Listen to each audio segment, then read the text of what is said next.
নমস্কাৰ, পুৱাতে ফুলৰ পেকেজিং কাম চলিছে। যদি আপোনালোকক লাগে এনেদৰে অৰ্ডাৰ দিব পাৰে, মই বাছত তুলি দিওঁ।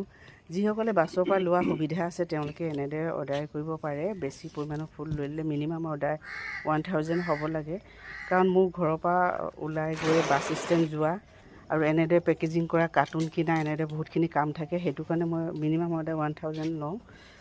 আৰু এনেদৰে সকলো ফুল পাব। ইয়াতে আছে কথনা আছে, হিবিস্কাছ আছে, ইপিচিয়া আছে, একিমেনিছ আছে, আৰু আছে একজৰা, ফাইকাছ, এগ্লনিমা, মচুন্দা আৰু কালাথিয়া, পিকক জিঞ্জাৰ। এনেদৰে ফুলখিনি খুব ধুনীয়াকৈ পাই যায়। বাছত কোনো অসুবিধা নাই।